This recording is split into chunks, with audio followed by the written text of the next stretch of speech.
Chapter 3. Jonathan Harker's Journal continued. When I found that I was a prisoner, a sort of wild feeling came over me. I rushed up and down the stairs, trying every door and peering out every window I could find, but after a little the conviction of my helplessness overpowered all other feelings. When I looked back, after a few hours, I think I must have been mad for the time, for I behaved much as a rat does in a trap. When, however, the conviction had come to me that I was helpless, I sat down quietly as I have ever done anything in my life, and began to think over what was best to be done. I am thinking still, and as yet have come to no definite conclusion. Of one thing only I am certain, that is, no use making my ideas known to the Count. He knows well that I am imprisoned, and as he has done it himself, and has doubtless his own motives for it, he would only deceive me if I trusted him fully with the facts. So far as I can see, my only plan will be to keep my knowledge and my fears to myself, and my eyes open. I am, I know, either being deceived, like a baby, by my own fears, or else I am in desperate straits, and if the latter be so, I need, and shall need, all my brains to get through. I had hardly come to this conclusion when I heard the great door below shut, and knew that the Count had returned. He did not come at once into the library, so I went cautiously to my own room and found him making the bed. This was odd, but only confirmed what I had all along thought, that there were no servants in the house. When later I saw him through the chink of the hinges of the door laying the table in the dining room, I was assured of it. For if he does himself all these menial offices, surely it is proof that there is no one else to do them. This gave me a fright, for if there is no one else in the castle, it must have been the Count himself who was the driver of the coach that brought me here. This is a terrible thought, for if so, what does it mean that he could control the wolves as he did, by only holding up his hand in silence? How was it that all the people at Bistritz and on the coach had some terrible fear for me? What meant the giving of the crucifix, of the garlic, of the wild rose, of the mountain ash? Bless that good woman who hung the crucifix round my neck, for it is a comfort and a strength to me whenever I touch it. It is odd that a thing which I have been taught to regard with disfavor and as idolatrous should in a time of loneliness and trouble be of help. Is it that there is something in the essence of the thing itself, or that it is a medium, a tangible help in conveying memories of sympathy and comfort? Some time, if it may be, I must examine this matter and try to make up my mind about it. In the meantime, I must find out all I can about Count Dracula, as it may help me to understand. Tonight he may talk of himself. If I turn the conversation that way, I must be very careful, however, not to awake his suspicion. Midnight. I have had a long talk with the Count. I asked him a few questions on Transylvania history, and he warmed up to the subject wonderfully. In his speaking of things and people, and especially of battles, he spoke as if he had been present at them all. This he afterwards explained by saying that to a boyar the pride of his house and name is his own pride, that their glory is his glory, that their fate is his fate. Whenever he spoke of his house, he always said we, and spoke almost in the plural, like a king speaking. I wish I could put down all he said exactly as he said it, for to me it was most fascinating. It seemed to have in it a whole history of the country. He grew excited as he spoke, and walked about the room pulling his great white mustache and grasping anything on which he laid his hands as though he could crush it by main strength. One thing he said which I shall put down as nearly as I can, for it tells in its way the story of his race. We Secules have a right to be proud, for in our veins flows the blood of many brave races who fought as the lions fought for lordship. Here, in the whirlpool of European races, The Ugric tribe bore down from Iceland the fighting spirit which Thor and Woden gave them, which their berserkers displayed to such fell intent on the seaboards of Europe, aye, and of Asia and Africa too, till the peoples thought that the werewolves themselves had come. Here, too, when they came, they found the Huns, whose warlike fury had swept the earth like a living flame, till the dying peoples held that in their veins ran the blood of those old witches, who, expelled from Scythia, had mated with the devils in the desert. Fools! Fools! What devil or what witch was ever so great as Attila, whose blood is in these veins? He held up his arms. Is it a wonder that we were a conquering race, that we were proud, that when the Magyar, the Lombard, the Avar, the Bulgar, or the Turk poured his thousands on our frontiers, we drove them back? Is it strange that when Arpad and his legions swept through the Hungarian fatherland, he found us here when he reached the frontier, that the Honfoglalas was completed there? And when the Hungarian flood swept eastward, the Szekelys were claimed as kindred by the victorious Magyars, and to us for centuries was trusted the guarding of the frontier of Turkeyland. Aye, and more than that, endless duty of the frontier guard, for, as the Turks say, water sleeps and enemy is sleepless. Who more gladly than we throughout the four nations received the bloody sword, or at its warlike call flocked quicker to the standard of the king? When was redeemed that great shame of my nation, the shame of Kosovo, when the flags of the Wallach and the Magyar went down beneath the crescent? Who was it but one of my own race, who as voivode crossed the Danube and beat the Turk on his own ground? This was Dracula indeed. Woe was it that his own unworthy brother, when he had fallen, sold his people to the Turk, and brought the shame of slavery on them. Was it not this Dracula, indeed, who inspired that other of his race who in a later age again and again brought his forces over the great river into Turkeyland, who, when he was beaten back, came again and again and again, though he had to come alone from the bloody field where his troops were being slaughtered, since he knew that he alone could ultimately triumph? He said that he thought only of himself. Bah! What good are peasants without a leader? Where ends the war without a brain and heart to conduct it?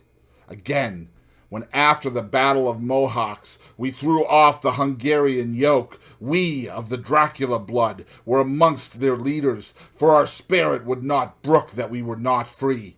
Ah, young sir, the Szekelys and the Dracula as their heart's blood, their brains, and their swords can boast a record that mushroom growths like the Habsburgs and the Romanovs can never reach. The warlike days are over. Blood is too precious a thing in these days of dishonorable peace, and the glories of the great races are as a tale that is told. It was by this time close on morning, and we went to bed. Memo. This diary seems horribly like the beginning of the Arabian Nights, for everything has to break off at cockcrow, or like the ghost of Hamlet's father. 12th of May. Let me begin with facts. Bare, meager facts, verified by books and figures, and of which there can be no doubt.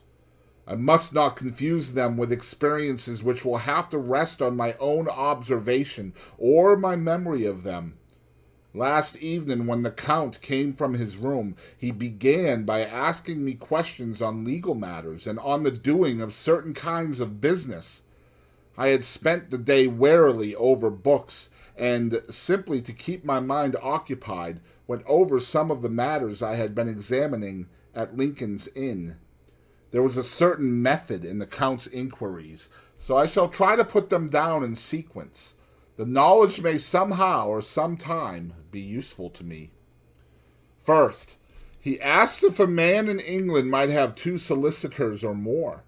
I told him he might have a dozen if he wished, but that it would not be wise to have more than one solicitor engaged in one transaction, as only one could act at a time, and that to change would be certain to militate against his interest.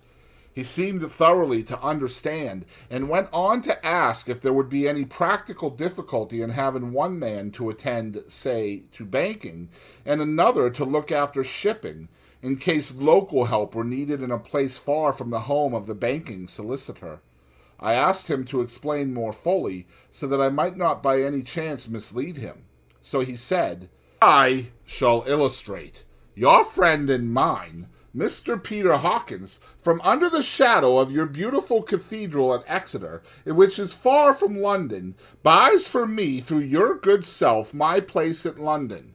Good! Now, here, let me say frankly, lest you should think it strange that I have sought the services of one so far off from London, instead of someone resident there, that my motive was that no local interest might serve that saved my wish only, and as one of London residents might, perhaps, have some purpose of himself or friend to serve.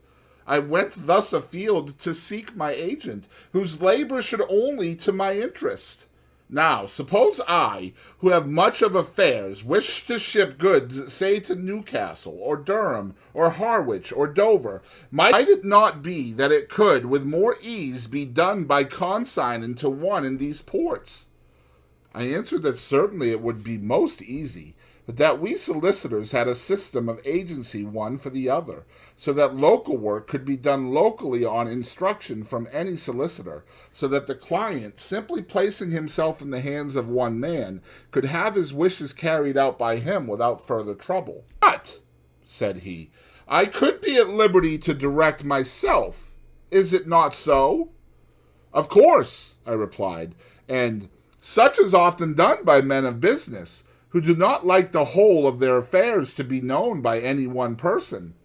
Good, he said, and then went on to ask about the means of making consignments and the forms to be gone through, and of all the sorts of difficulties which might arise, but by forethought could be guarded against.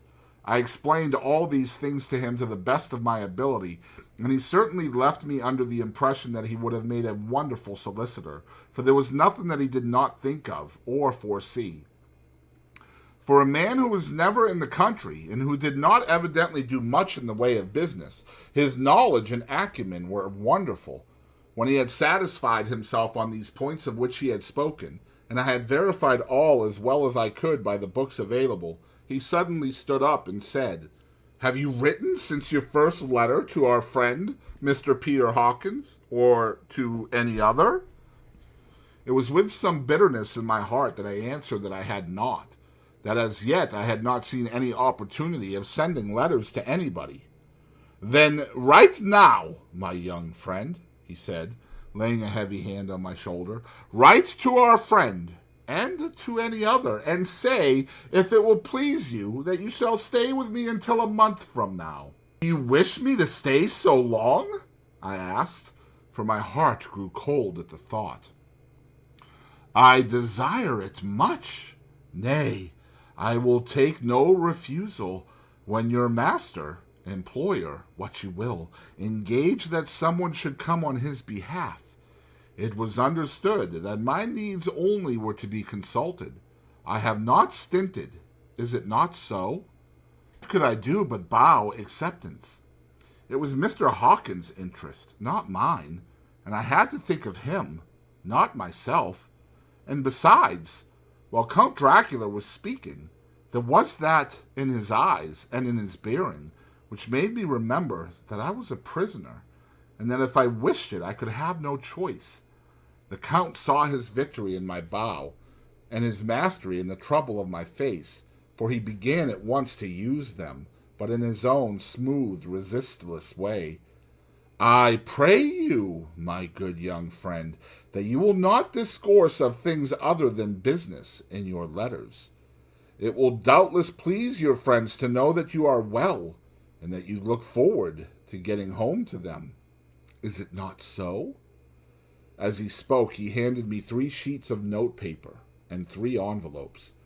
They were all of the thinnest foreign post, and looking at them, then at him, and noticing his quiet smile, with the sharp, canine teeth lying over the red underlip, I understood as well as if he had spoken that I should be careful what I wrote, for he would be able to read it. So I determined to write only formal notes now, but to write fully to Mr. Hawkins in secret, and also to Mina, for to her I could write in shorthand, which would puzzle the Count if he did see it. When I had written my 2 letters, I sat quiet, reading a book whilst the Count wrote several notes, referring as he wrote them to some books on his table. And he took up my 2 and placed them with his own, and put by his writing materials, after which, the instant the door had closed behind him, I leaned over and looked at the letters, which were face down on the table. I felt no compunction in doing so, for under the circumstances I felt that I should protect myself in every way I could. One of the letters was directed to Samuel F. Billington, No. 7, The Crescent, Whitby. Another to Herr Leutner, Varna. The third was to Coutts and Company, London, and the fourth to Herren Klopstock and Billruth, bankers, Budapest. The second and fourth were unsealed. I was just about to look at them when I saw the door handle move. I sank back in my seat, having just had time to replace the letters as they had been, and to resume my book before the Count, holding still another letter in his hand, entered the room. He took up the letters on the table and stamped them carefully, and then, turning to me, said, "I trust you will forgive me, but I have much work to do in private this evening. You will, I hope, find all things as you wish." At the door he turned, and after a moment's pause, said, "Let me advise you, my dear friend, nay, let me warn you, with all seriousness, should you leave these rooms, you will not by any chance go to sleep in any other part of the castle. It is old and has many memories, and there are bad dreams for those who sleep unwisely. Be warned! Should sleep now or ever overcome you, or be like to do, then haste to your own chamber or to these rooms, for your rest will then be safe. But if you be not careful in this respect, then—" He finished his speech in a gruesome way, for he motioned with his hands as if he were washing them. I quite understood. My only doubt was as to whether any dream could be more terrible than the unnatural, horrible net of gloom and mystery which seemed closing around me. Later. I endorsed the last words written, but this time there is no doubt in question. I shall not fear to sleep in any place where he is not. I have placed the crucifix over the head of my bed. I imagine that my rest is thus freer from dreams, and there it shall remain. When he left me, I went to my room. After a little while, not hearing any sound, I came out and went up the stone stair to where I could look out towards the south. There was some sense of freedom in the vast expanse, inaccessible though it was to me, as compared with the narrow darkness of the courtyard. Looking out on this, I felt that I was indeed in prison, and I seemed to want a breath of fresh air, though it were of the night. I am beginning to feel this nocturnal existence tell on me. It is destroying my nerve. I start at my own shadow, and am full of all sorts of horrible imaginings. God knows that there is ground for my terrible fear in this accursed place. I looked out over the beautiful expanse, bathed in soft yellow moonlight till it was almost as light as day. In the soft light, the distant hills became melted, and the shadows in the valleys and gorges of velvety blackness. The mere beauty seemed to cheer me. There was peace and comfort in every breath I drew. As I leaned from my window, my eye was caught by something moving a story below me and somewhat to my left, where I imagined, from the order of the rooms, that the windows of the Count's own room would look out. The window at which I stood was tall and deep, stone-mullioned, and though weather-worn was still complete. But it was evidently many a day since the case had been there. I drew back behind the stonework and looked carefully out. What I saw was the Count's head coming out from the window. I did not see the face, but I knew the man by the neck and the movement of his back and arms. In any case, I could not mistake the hands which I had had so many opportunities of studying. I was at first interested and somewhat amused, for it is wonderful how small a matter will interest and amuse a man when he is a prisoner. But my very feelings changed to repulsion and terror when I saw the whole man slowly emerge from the window and begin to crawl down the castle wall over that dreadful abyss, face down, with its cloak spreading out around him like great wings. At first I could not believe my eyes. I thought it was some trick of the moonlight, some weird effect of shadow, but I kept looking, and it could be no delusion. I saw the fingers and toes grasp the corners of the stones, worn clear of the mortar by the stress of years, and by thus using every projection and inequality move downwards with considerable speed, just as a lizard moves along a wall. What manner of man is this? Or what manner of creature is it in the semblance of man? I feel the dread of this horrible place overpowering me. I am in fear, in awful fear, and there is no escape for me. I am encompassed about with terrors that I dare not think of. The 15th of May. Once more have I seen the Count go out in his lizard fashion. He moved downwards in a sidelong way, some 100 feet down, and a good deal to the left. He vanished into some hole or window. When his head had disappeared, I leaned out to try and see more, but without avail. The distance was too great to allow a proper angle of sight. I knew he had left the castle now, and thought to use the opportunity to explore more than I had dared to do as yet. I went back to the room, and taking a lamp, tried all the doors. They were all locked, as I had expected, and the locks were comparatively new, but I went down the stone stairs to the hall where I had entered originally. I found I could pull back the bolts easily enough and unhook the great chains, but the door was locked, and the key was gone. That key must be in the Count's room. I must watch should his door be unlocked, so that I may get it and escape. I went on to make a thorough examination of the various stairs and passages, and to try the doors that opened from them.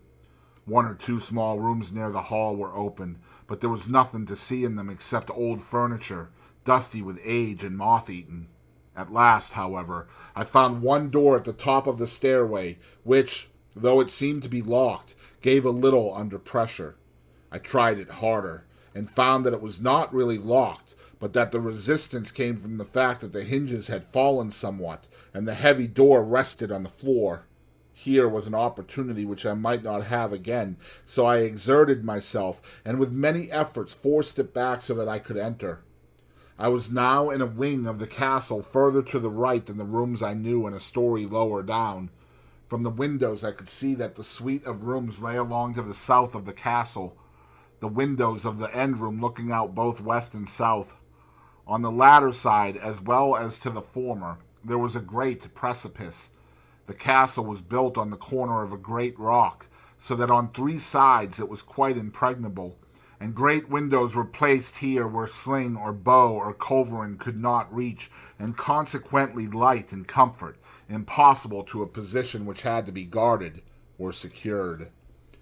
To the west was a great valley, and then, rising far away, great jagged mountain fastnesses, rising peak on peak, the sheer rock studded with mountain ash and thorn, whose roots clung in cracks and crevices and crannies of the stone. This was evidently the portion of the castle occupied by the ladies in bygone days, for the furniture had more air of comfort than any I had seen. The windows were curtainless, and the yellow moonlight, flooding in through the diamond panes, enabled one to see even colors, whilst it softened the wealth of dust which lay over all, and disguised in some measure the ravages of time and the moth. My lamp seemed to be of little effect in the brilliant moonlight, but I was glad to have it with me, for there was a dread loneliness in the place which chilled my heart and made my nerves tremble. Still, it was better than living alone in the rooms which I had come to hate from the presence of the Count, and after trying a little to school my nerves, I found a soft quietude come over me. Here I am, sitting at a little oak table, where in old times possibly some fair lady sat to pen, with much thought and many blushes, her ill-spelt love letter, and writing in my diary in shorthand all that has happened since I closed it last. It is 19th century up to date with a vengeance. And yet, unless my senses deceive me, the old centuries had and have powers of their own which mere modernity cannot kill. Later, the morning of 16th May. God preserve my sanity, for to this I am reduced. Safety and the assurance of safety are things of the past. Whilst I live on here, there is but one thing to hope for, that I may not go mad, if indeed I be not mad already.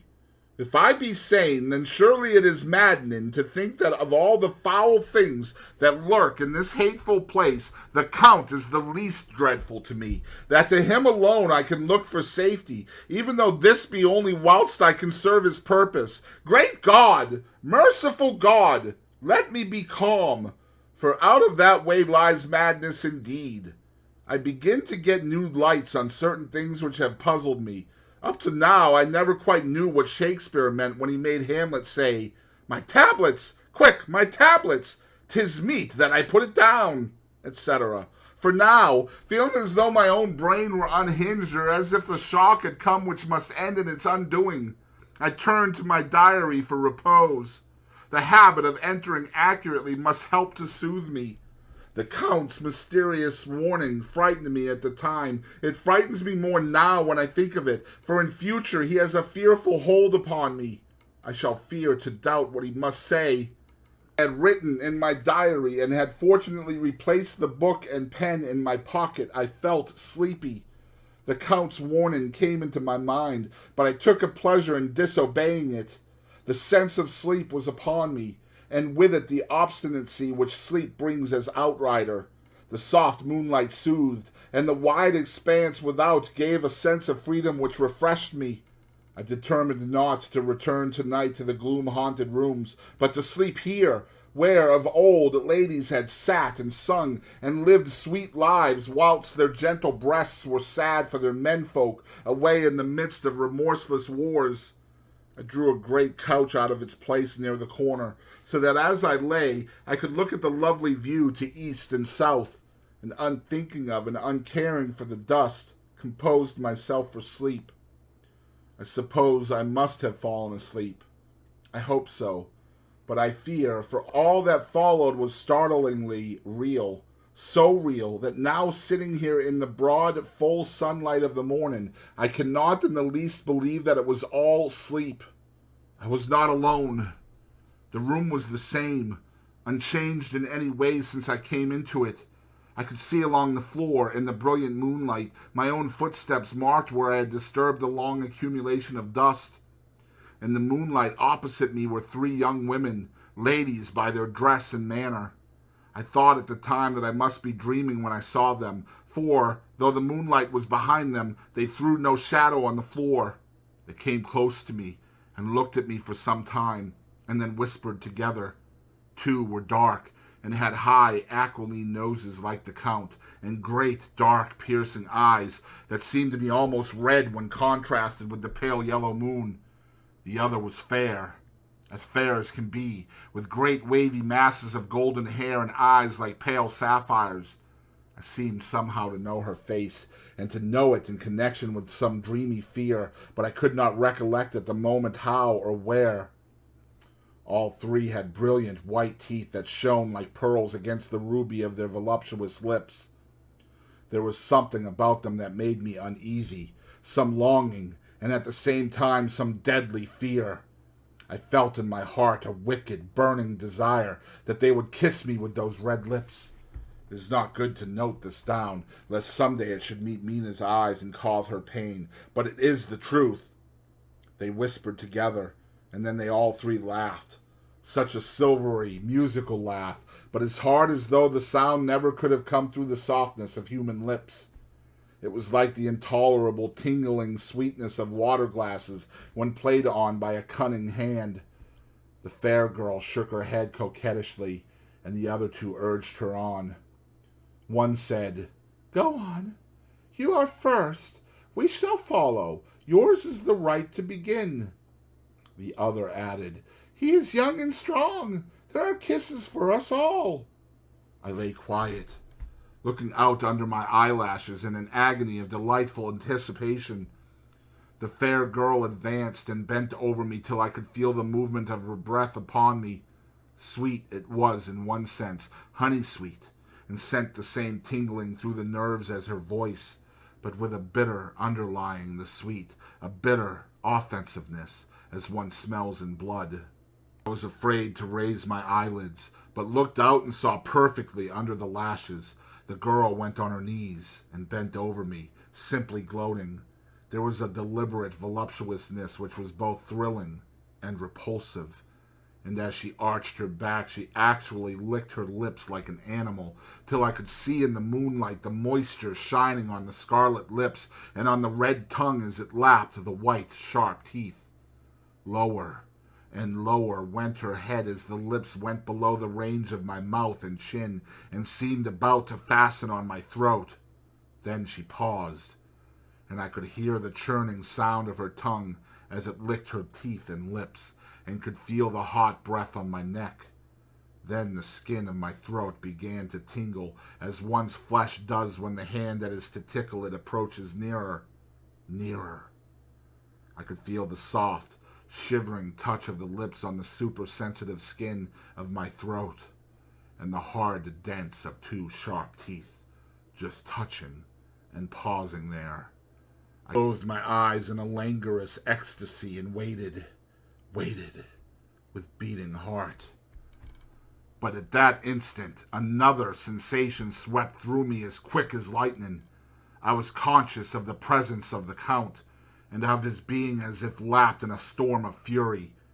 As my eyes opened involuntarily, I saw his strong hand grasp the slender neck of the fair woman, and with giant's power draw it back, the blue eyes transformed with fury, the white teeth champing with rage, and the fair cheeks blazing red with passion. But the Count! Never did I imagine such wrath and fury, even to the demons of the pit. His eyes were positively blazing. The red light in them was lurid, as if the flames of hellfire blazed behind eyebrows that met over the nose, now seemed like a heaving bar of white-hot metal. With a fierce sweep of his arm, he hurled the woman from him, and then motioned to the others, as though he were beating them back. It was the same imperious gesture that I had seen used to the wolves. In a voice which, though low, and almost in a whisper, seemed to cut through the air and then ring round the room, he said, "How dare you touch him, any of you? How dare you cast eyes on him when I had forbidden it? Back, I tell you all. This man belongs to me. Beware how you meddle with him, or you'll have to deal with me." Fair girl, with a laugh of ribald coquetry, turned to answer him. "You yourself never loved. You never love." On this the other women joined, and such a mirthless, hard, soulless laughter rang through the room that it almost made me faint to hear. It seemed like the pleasure of fiends. Then the Count turned, after looking at my face attentively, and said in a soft whisper, "Yes, I too can love. You yourselves can tell it from the past. Is it not so? Well, now I promise you that when I am done with him, you shall kiss him at your will. Now go. I must awaken him, for there is work to be done."